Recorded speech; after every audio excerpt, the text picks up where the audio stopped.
Hello. I'll wait for you guys to jump on, but here we are at the next live stream in the series because it is the 900 subscribers live stream. That is fantastic. Before I did this, I started watching the 100 subscriber video I did, and I mean, I was saying it was a slog to 100 subscribers, so 900 subscribers has been a journey and not far to go to 1,000. And after that, I don't think I'll bother really pay much attention to the figures because ultimately subscribers only mean so much. The views, you people who interact, you are the stars of this. And that's why today we're going to talk about a topic, and that topic being NPCs. So yeah, if you want to be a guest for this next 30 minutes or whatever, then you can find the link to join StreamYard on the Facebook page, RoboDad1. So yeah, I will be using today this book, which many of you may have, some might not. We're talking NPCs. Now these, as a DM, are flesh and blood characters that you have to do, whether you're an expert DM or a beginner DM. This is what everybody has to make. And everyone will have, I suppose, a different way of doing it. Now, for me, how do I do it? I think there's times when at the beginning, certainly I would create an NPC card and give them a name and give them the look and maybe a sentence of what they are there for. But nowadays, they just happen. I don't really put too much thought into it. In fact, I'll tell you exactly how I do it nowadays. First, we're thinking about what the reason is for the NPC, because there are different types of NPC. And I've got a list here. Now, this list is not mine. This list is something I saw that I thought that is really useful. And I pinned this list to my DM screen as inspiration and to remember during prep what they're trying to do. So the first kind of NPC on this list is the guide. Now, the guide is the shortcut guy, the A to B guy. A lot of the times players will be running around town, don't really know what they're doing, and you need somebody to say, oh, you want to know where the old farmhouse is? Oh, I can show you. Maybe it's just someone, you can say they're pulling a cart through town and they see the players looking a bit lost. Or, you must look like adventurers. You need to go to talk to so-and-so. That's where the quest board is. So the guide is a person gets from A to B. And like any NPC that we speak about, they can be so fleeting and then stay with the party forever. There's no way of guaranteeing who the players are going to latch onto. So the guide is the first one. The second one is the advancement. This is plot hook NPC. They are going to be breaking in, pushing through the doors in a tavern to say, an ogre's just invaded the town, come help. It gets the story rolling when the players are just pickpocketing everyone in the pub, as players do. So yeah, sometimes you need a plot hook. And these are your guys. Again, they don't need much description. They're merely a DM sentence to say, that way, head to that field so that I can carry this story on. Which I guess all NPCs are for the DM, but the plot hook one stands to reason. Then you have the rival, and I've really learned that these are my favorite NPCs as I've run these games. I'll tell you a story about the rival.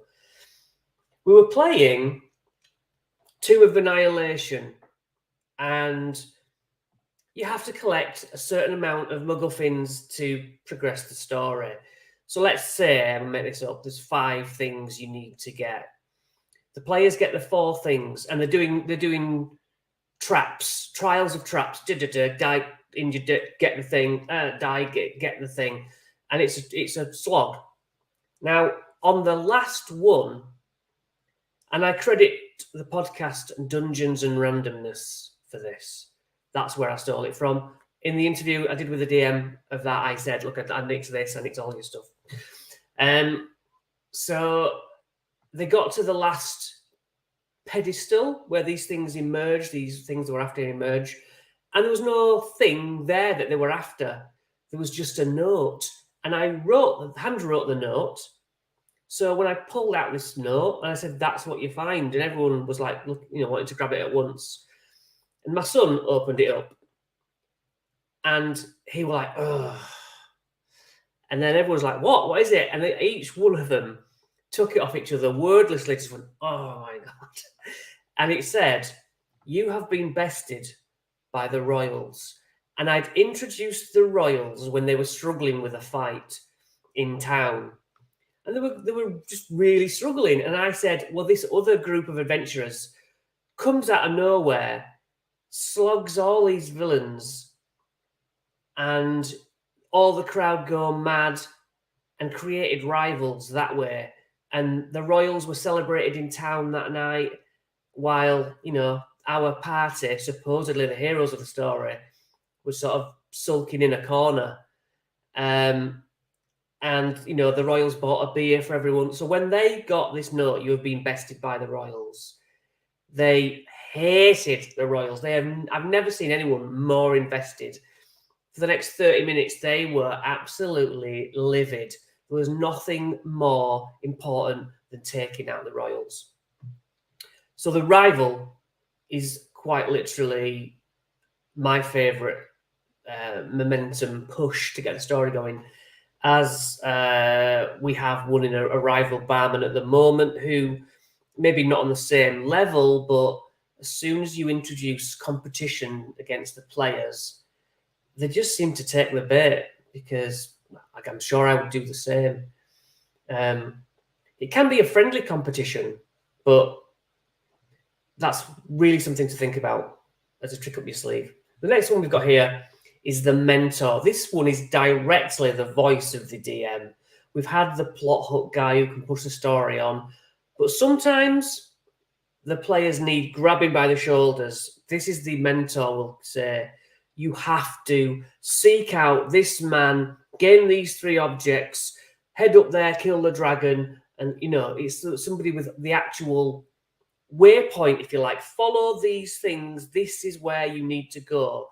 If you're doing Horde of the Dragon Queen, it's like you have to go and stop Tiamat from coming back to this. Oh yeah, I forgot about that. So yeah, sometimes you're directly, whenever the things are going off, the story's going off, you just pull him out of the head, put him on the battlefield, and guys, this is what you're supposed to be doing. A reminder. Then we have the long-term NPC. Now, this is a guy who, obviously, these are people who can stick with the party, such as we want to hire some guards to follow us along and help with the quest. Meat shields. Again, maybe your teams always do this, but hey, do you want to come on a quest? It's just an NPC. I just work here, mate. Yeah, but come on. We want people to come with us and basically die in their place. We'll send them into the crypt instead of us. And you end up with 8 NPCs along the way. I mean, Out of the Abyss starts off with about, 9 to 11 NPCs for you to learn day 1, as the party are prisoners with these people, and it's a real headache. But of course, NPCs like that come with the fact that you can use those as demonstrators of the rules. Now, I demonstrated with my big bad prison captors against the prisoners, speak back to me and I'll throws them into the abyss. And my NPC bad guy was like, anyone else got a question? Or, you know, wants to speak up? And my son in session 1 was like, yeah, I'll speak up. I'm like, I just demonstrated that they'll throw you into the abyss. And so he should have been killed, but I threw him down and he landed in a web. I was like, seriously? I've just demonstrated not to do that. So yeah, the long-term NPCs can be used for all sorts of things, but generally speaking, they're the ones that the characters will take along for the ride. You get to know them. They help out in fighting. So it kind of brings us on to the next one, the support, the little helpers. Sometimes there are people who don't come along for the quest, but towards the final, it's like, right, this is our ascended army. All the good NPCs we've met along the way, they will be our helpers. And if you've done your job right, the NPCs that are the support crew will have some emotional attachment to the party, and that means that when you kill them as meat shields, there's some emotional payoff in the climax. Finally, in this list that I stole, the comic relief, the funny guy. You know, sometimes you just want a wacky NPC, and it spices up. Along the road, when there's nothing going on, there's one where, which again was stolen, but as a learning DM, you steal things first. So going along, my party came across a goblin or something. I don't know, it wasn't a goblin, a halfling. He's cooking up some stew, and come on, sit down, have some food. Everyone's always a bit cautious. Lovely meat, you know, and he's sort of talking about his brother, and effectively, yes, he's killed and cooked his brother. Do the NPCs eat it, first of all? And do they work out that this guy has killed his brother and fed him? So there's quirky NPCs like that. Or I had somebody when I was playing solo session with my son. He was called Nosy Pete, and he sat at the side of the road. Whenever you were leaving town, he'd be just sat there like the village wacky bloke. Old guy who used to be an adventurer, and he would just talk, and he'd ask you a question, and every time, as soon as you started to answer, he'd stop you by carrying on. So where you been going then? Oh, well, I've just been, oh, you've been going up that road. Yeah, you've been a long way up there. I've been up there once and my knees were shot. And he just rambles at you. And it's just a quirky guy, but memorable. My son really remembers that all the time. And it's something that you use again and again. So that is the list of NPC types. So the question now is, how detailed do you need to go? And by the way, if you want to, in the watching it later, you know, tell me, how do you create NPCs? Let's share the knowledge in the comments or now. So how detailed? Well, I get less detailed as I go, and I really do just wing it. I'm not a voice man particularly. I can't do accents. I will change it up a little bit, and I'll tell you how on my phone is a list of it's called NPC voices. Now, slow, medium, and fast, as in, you can't just match your vocal speed all the time. So I can do the low, medium, and high voice, but I'm still doing it in my voice at my speed. Or you can just do the speed of it. So it can be like Nosy Pete was. So where do you come from? What are you doing? Well, I think it's time to, and the people just know that he talks slow. It's a simple thing that is effective. Everyone goes, yeah, I know this guy talks. We've got gruff, smooth, strained, relaxed, breathy, nasal. I've used that. Scratchy voice. That's the way that you can just think oh, he's relaxed. Maybe he's like really chill and just so, So you got like slow, relaxed, or breathy. It's the tiniest thing. And just having breathy as a list, and as soon as you do breathy, make sure you write the NPC next to that word. That's how simple I find it. This list here goes further. Incoherent except for a few key words. Stutters, lots of ums, lots of likes, lots of swearing. Uses these and thous, never stops to breathe. Short, clipped sentences. Talks in third person. All S sounds become Z. As are always rolled. Why not? You see what I mean? So there's plenty of, once you mix them up, you can do a fast person who always ums, and then later a slow person who always ums, slow speaking person. Repeats the last word you say before responding. My grandma and granddad used to do that with each other. Slurs words, sighs after each sentence, always over exaggerates. Those are the vocal tics. But what about this? Somebody who always pulls on their ear as they're talking. Somebody who taps the chin, wrings their hands, puffs out the chest, licks their lips, chews their nails. There's so many of these things that a mannerism that can be really useful. Excessive blinking, drums, fingers. These things are all you need, really. But like I say, some NPCs just come off the cuff, don't they? But I think if you write these down on the DM screen, that will really help you out when you're thrust into an NPC. This book, then, I've got a tickly nose now.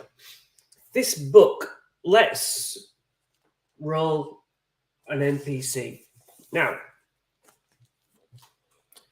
so this is a really good book. It's got some one-shots in it, but it has big city denizens, and these are like fully statted out, loads to them, each page for one NPC. Or later on, we can get what I often use quite a lot, very little clipped bits.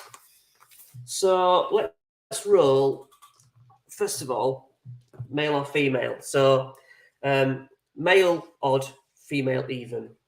Right. That's a male then. So we'll make a male.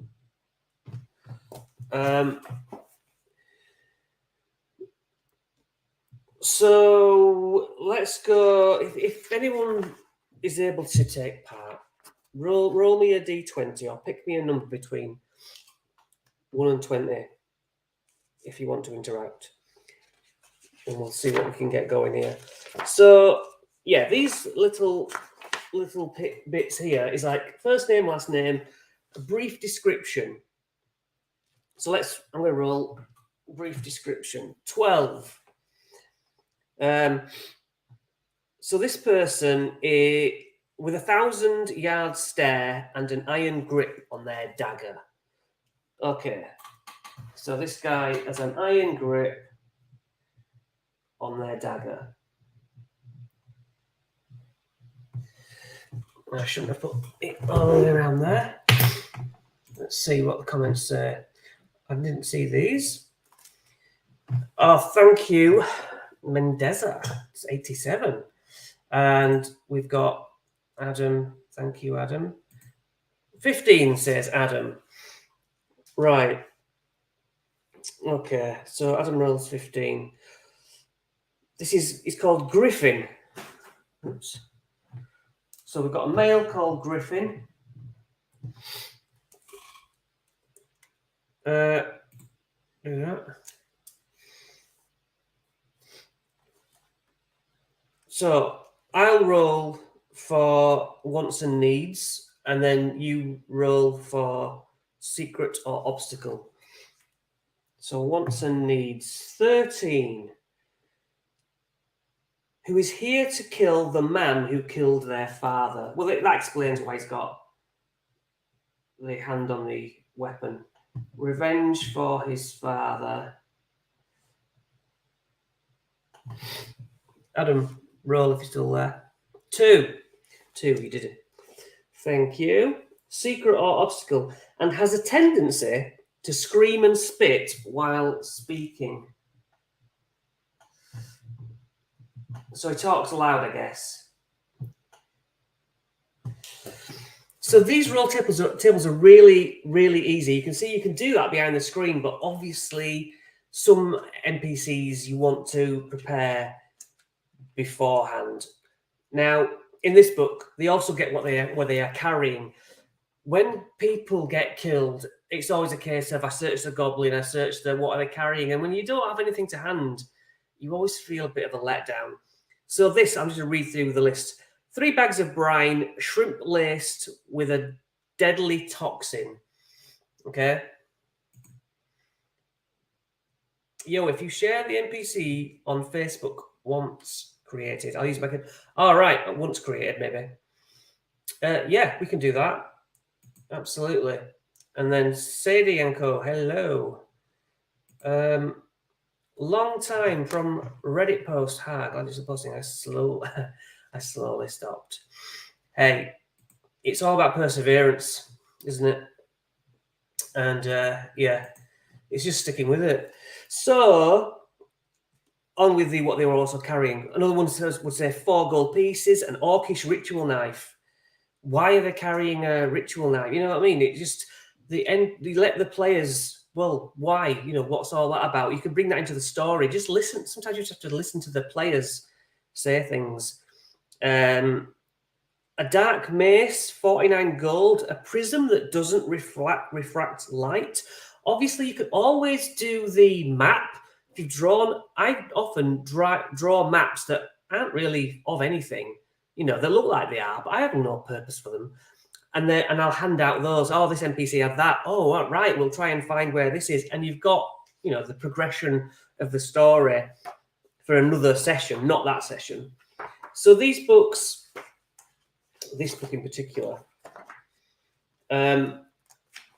let's look at a longer one. So, yeah, we'll go near the beginning.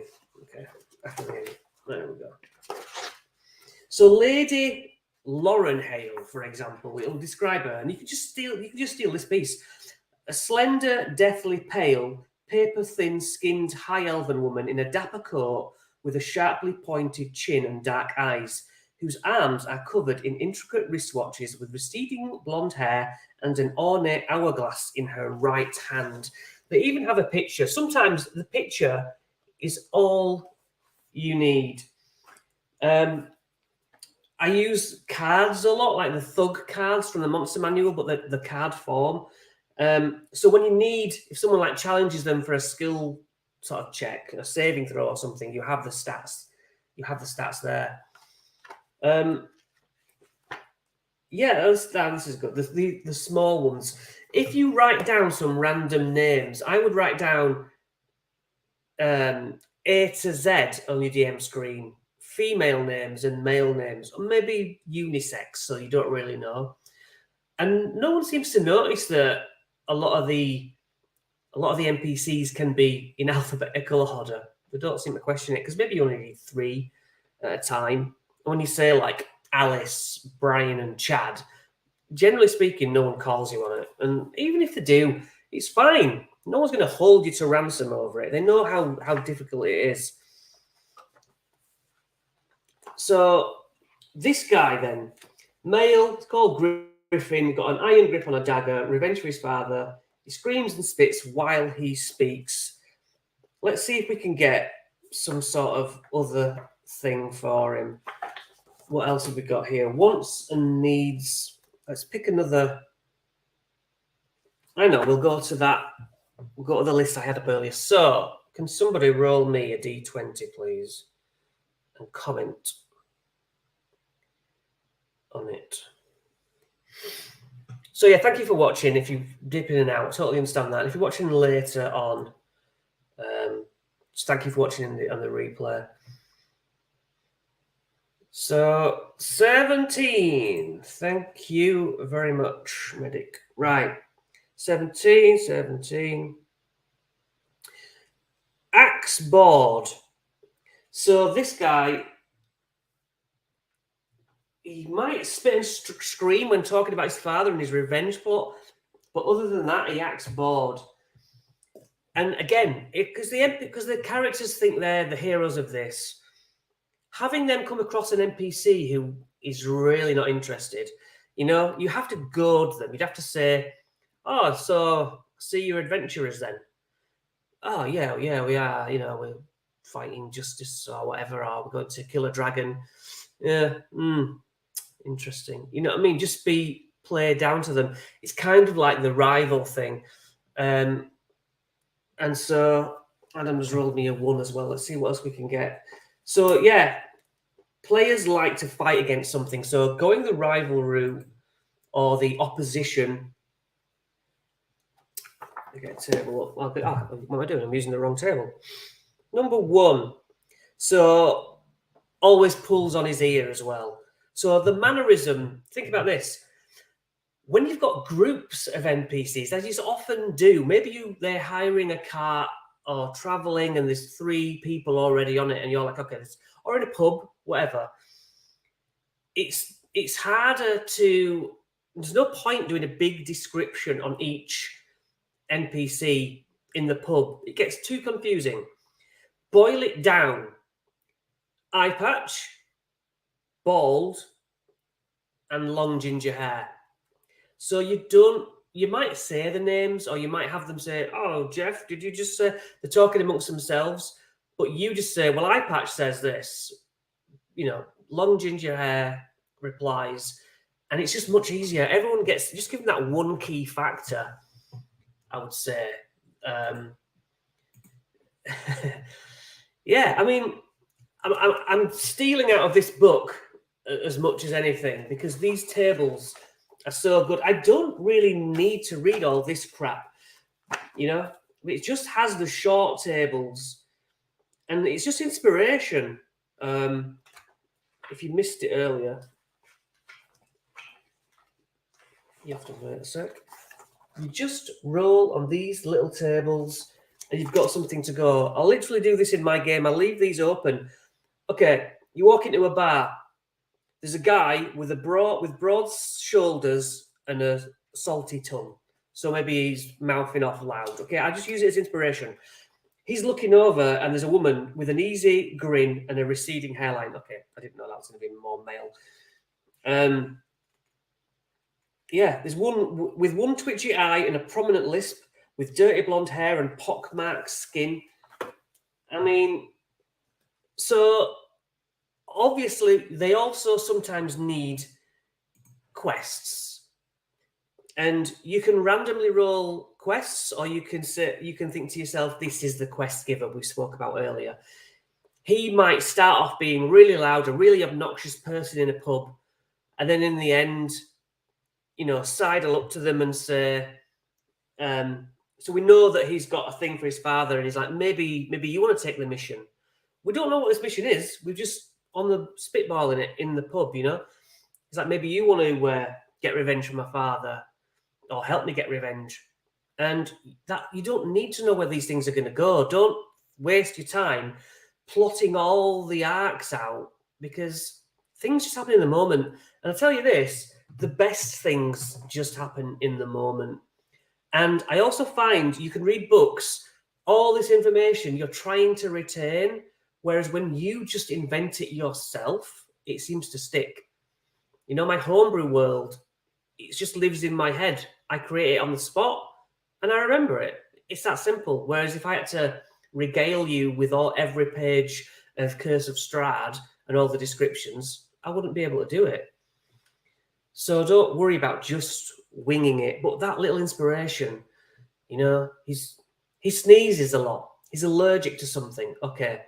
She comes in, let's say, all right, a woman, let's do a woman. She's a woman walking to a pub. There's a female barmaid. Straight away, I can see she's got long hair and her hair is like ginger, black, brown. What am I going to say? Brown. She's got brown hair and I'm thinking long. And as soon as I'm about to go long, I'm thinking, no, it's down to her chin. And you're just making it up. And as you're describing it, you're drawing her in your head. What is she wearing? Black, green. It's green and it has and because you say this, you don't just say green top. You say green top, and then you go, and it has this stitching, and I don't know where I'm going yet, but it's gold stitching gold stitching with like red poppy effect, and you're just in the moment stacking and painting, and it sounds like you've pre-planned it, and you're just doing it that fast because the brain works fast. That, you know, what's she going to talk like? Was she going to be angry? Is she going to be soft and nice? Is she deceptive? Actually, she's not, you know, not who she says she is. Is she a shape changer? Is she, you know, whatever? You can always have the nicest characters because obviously the tone gives away so much. Oh, hi, nice to meet you. Please, what can I get you? She sounds nice. Maybe she's the head of a cult. You know, you sort of play into stereotypes, but remember to switch. When a horseback gentleman arrives at the party and says, "Hey, where you going?" Everyone's immediately like, "He's a bad guy. We can kill him." It might be the local vicar, right, with a sore throat. That's what I like to do. I like to push their expectations. So, you know, we need 50 gold for you to travel over this bridge. And they're like, all right, we're going to take this. I ain't paying no ransom. But really, they're collecting for the church. I've been out here so long, all the orphanage, you know, my throat's got so mess with their heads. You're DM, so that's how you go for it. So let's talk about my NPCs. I've touched on it, but my most recent NPC that the players have took to is a little tiefling boy. They were walking through Waterdeep, playing Waterdeep Dragon Heist, and there were little like orphans. I'm thinking Oliver Twist. I'm picturing that. And as the races were, you know, I don't know what I'm going to say. Am I going to say human boy again? Am I going to say halfling or elf? That's my kind of go-to. I went, no, tiefling. There's a little tiefling boy. Bang, he's purple. And he's called, and I said, Trevor. Now, the reason I said Trevor was because it's a funny name because it's like an English. Brian, Nigel, Roger, they're all quite out of vogue. And I thought that would just be amusing. But now when we talk about Trevor the Tiefling, he is a big part of the group. The players pretty much love him. And so it's all about that attachment. But Trevor wasn't built out. He's not really. He's just a means to an end. They will get attached to some NPC along the way, but that's what it's all about. But yeah, information givers. What else? Let me just go back to the back. Turn this banner off. Yeah. So, what else about NPCs?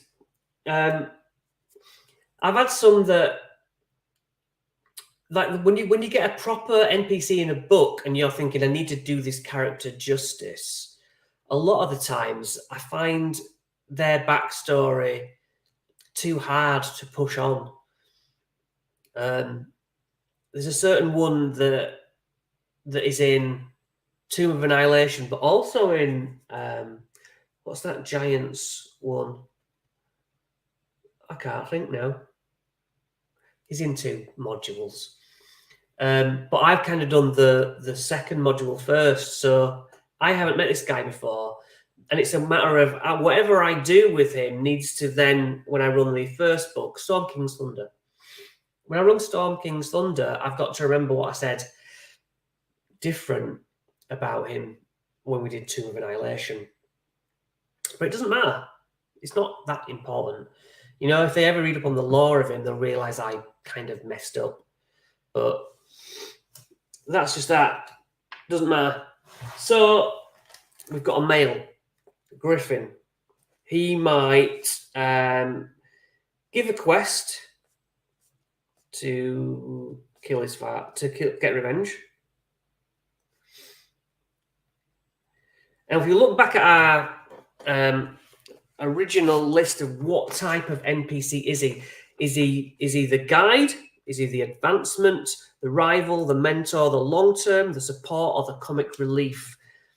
Now, these people can change. Obviously, you might start off with a very serious fighter who's tagging along, and then he becomes the butt of all jokes.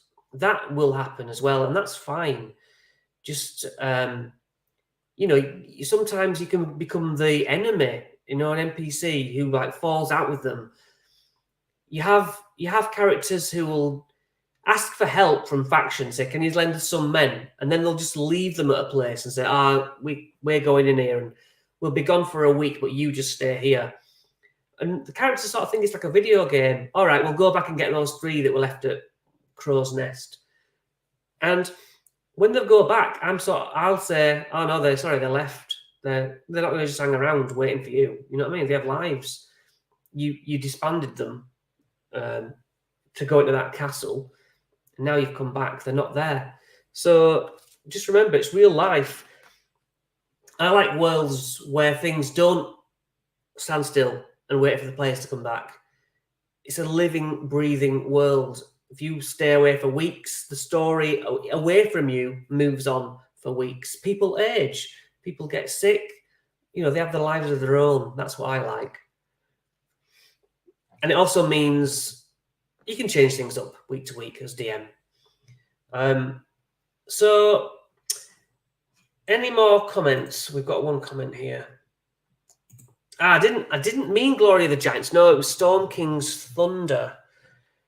Yeah, it has one character that goes over 2 books. And it's very well if you've played them all in order, but the likelihood of that is damn slim. So, tell me about who was an NPC that stuck in your mind in the comments, please, if you're still around. Either you've run one or, maybe you've played alongside one. Because I don't really get to play much. I don't think I've got any memorable NPCs. But I do enjoy the ones that I do. And I do like giving them a little bit of a detail so they're memorable as well. When I have been DM'd for, I do sort of have a little inward thing of, I wish the DM would not just do their voice, the same voice for every single NPC, and have them talk the same way. That does bug me because I suppose I'm a bit of a control freak. That's why I'm DM. But yeah, I think you should. I think you should do different. So Adam says definitely Trevor and the purple tiefling. Yeah, there's definitely an attachment there, isn't there? And I tried so hard to. That's not fair. But I was setting up a scene where the party came up a tower and there was a Kenku, which is a bird person, with a knife at Trevor's neck. And I invented a window because I thought I want the scenario to be don't come any closer. And whatever the characters did, he would have his throat cut, little Trevor, and he would then be tossed out of the window to his death. And our other player, Adrian, he just cast whole person straight away. And I was robbed of the emotional weight of killing Trevor. We had an NPC that requested us to find her friend in a dungeon. She was a mimic. That is great. I haven't thrown mimics at my party for ages. In the current party, not at all.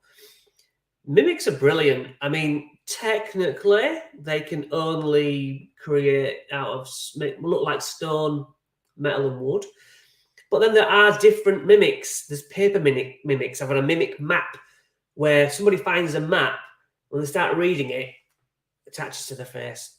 Now that's out of, Tome of Foes and Creature. What are they called? It's a couple of press ones, which are great. Party members missing. So the DM ran a one-shot from the random book. talking sword belonging to a lost paladin. Oh, we've just done a talking sword to a paladin. He made the sword really sarcastic and patronizing. It was great. That reminds me. Thank you. Thank you. Thank you. She was at the start of the dungeon, the best mimic ever. Yeah. Really wanted the sword to come back.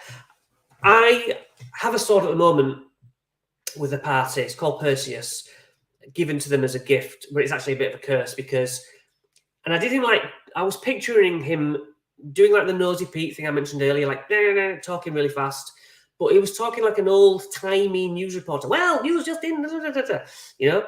Now I was prepared to do all the dialogue myself, but then the player who I gave it to seemed to take the responsibility off me, and he said, "Oh, so and so the sword says to me," and I said, so he kind of took that need off me, which is fine, absolutely fine. But yeah, I had planned a rod for my own back, maybe to go do the NPC voice all the time for that sword. It reminded me of in Tomb of Annihilation, not really much of a spoiler. They find a skull and it attaches to a character and it berates you. You get disadvantage on attacks and everything you do because as you're fighting or whatever, it's like, oh my God, you're rubbish. What, guys, who is this guy? And he attaches to you and you can't shake him. You know, it's like really difficult. And it's just so funny. Those players who rush to get the treasure, I go in, I aim for the chest, I get it all, you know. Give them something really annoying that hovers over their shoulder and is like, this guy sucks. And yeah, watch everyone smile with glee. So yeah, a soul sword, like a soul sword. I mean, that is such a standard thing, isn't it? Yes, Demilich sort of undead. It was, yeah, what do you call them? Like flaming skulls. When those liches fail to go into lichdom, they make themselves into skull. They just end up being wizards, isn't it? It's wizards who fail. They go into those floating skulls. But it was like that, but it was completely golden. And maybe it got into an object, but really irritating. Fantastic. That is the best treasure, though. Yeah, the treasure that is cursed. The treasure that weakens. Once they attune to it, it weakens them. Ah, not so treasure hungry now, are we? Because these paladins, what's what gets me? They're so goody-goody. And yet they will walk into someone's house. Oh, yeah, some gold. I'll take that. Yeah. Oh, there's a sword, a better sword. I'll take that. It's not yours, paladin. Why are you stealing other people's things? You know? Makes no sense to me. I can't remember what the comeback was. But yeah, I just think, oh, treasure's just sat there. Just because you walk into a room and this thing's to be taken, what's your justification for taking it other than we're playing D&D? But you know, you let them off. That's just my DM style. Well, guys, I thank you so much for your input tonight. We're here to celebrate. Once again, I will end by saying thank you, the community. I'm trying to grow a community. This is the most community I've ever had over on Facebook. We have our little page, and you guys are great. So thank you for watching the videos. You know, I'm going through a house move, slowly packing everything up, cleaning this house, this is furnished. I'm having to furnish the other one finally myself. So I've got a lot on, but I love this interaction we're having. I'm getting Baldur's Gate. I got the PS5. I want to stream that. I tried streaming Dark Alliance this morning, if you may have briefly noticed it, and some stupid setting on the PS5 made my mic not on. So I've ordered the camera. That's a whole nother story. PS5 to try to rip you off getting a camera that only one camera works with it. Thank you. I'm going to stop waffling. You guys are the channel, really. I just put things forward, and I want you to advertise and share your tips. That's what it's all about. I want us to learn together. You'll teach me things as well, because you know we all learn off each other. Oh, there's some comments coming before I go. Medic 212310. Griffin will be a blacksmith in my world. That's cool. Yeah, that is good. Can't wait for more lunchtime breaks. Oh yeah, I've not done those in a while. That's kind of what launched my Facebook channel, putting the stats, the little solo D&D missions I did put up. Yeah, a lot of the time people don't do them, and I misguidedly think no one's interested. But you know, I have fits and starts. Like I said, my hands are full at the moment. I'm doing what I can, but once I get into that next house, the 1st of September, I will be back with a vengeance. You guys are the best. I thank you so much, and I bid you good evening, and see you at the next live stream for 1,000 subscribers. See you later, guys. Love you guys.